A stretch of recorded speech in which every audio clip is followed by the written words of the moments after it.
The Wish, an odd fragment of fiction by Myrtle Levy Gaylord.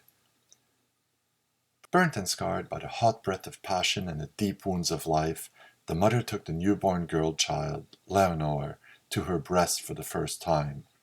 She trembled with joy and pain at the touch of the greedy little lips. Presently the woman and the child at her breast slept. The mother dreamed that out of a black sky a silver fairy appeared in a cloud of light. One wish only for the newborn, the fairy offered. The mother, clutching the child close to her, trembled and choked, and it seemed that she would not be able to answer. Finally words came, as if involuntarily. That she may not feel, that she may not suffer, that passion, love that scorches and does not warm, may never touch her. The fairy smiled a faint, far smile, and inscribed the circle with her star-tipped wand. "It is well," said she. The cloud of light faded into a black sky. The child stirred, and the mother awoke, her heart aching, she knew not why. Leonore the woman was tall, pale, and exceptionally beautiful. She gazed out of clear gray eyes that had lost the wonder of childhood without ever gaining the warmth of womanhood. She passed through life as one in a dream. She saw much, she understood much, but when, in those intense moments that sometimes come, the quick tears of sympathy and love sprang to the eyes of those about her, her heart would seem a thing of stone. She knew that she should weep, but she could not. Then she would whisper to herself, "Tears are not real. No one really feels. They just pretend." Donald, the young poet, loved her suddenly, burningly, gloriously. He looked into her cool gray eyes and swore to himself that in their depths slumbered the answers to all life. He wooed her passionately, beseechingly, and in vain. He laid bare to her all that aching beauty that was his soul. She smiled vaguely, detached as a pine tree outlined against the evening sky. They dragged him from the little pond behind the house. He lay among the flowers, still and beautiful, with the fire that had burned so painfully forever extinguished.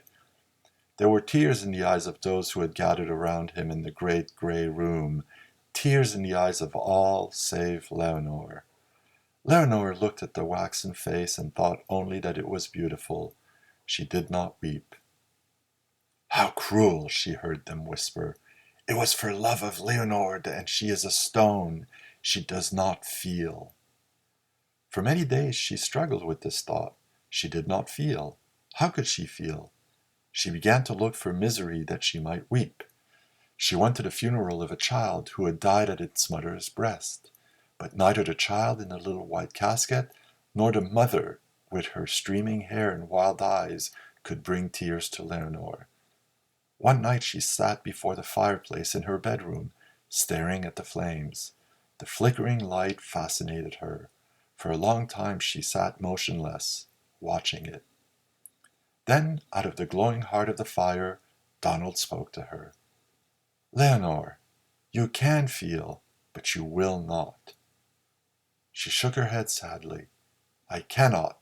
I can not." "The fire! Feel!" he cried. "Surely you can feel the fire. Try!"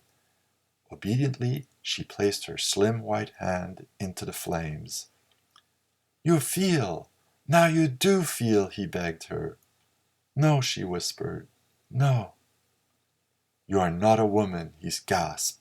"Ice water, not blood, flows in your veins. See!" He pointed to a keen-edged paper knife that lay gleaming on the table. Obediently, she reached for the knife. With steady fingers, she cut the artery at her wrist. Donald faded back into the flames.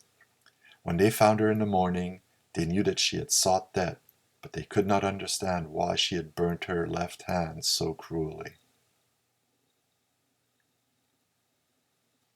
This was the Grumpy Old Slan, reading The Wish, an odd fragment of fiction by Myrtle Levy Gaylord, first published in the second issue of Weird Tales in April 1923.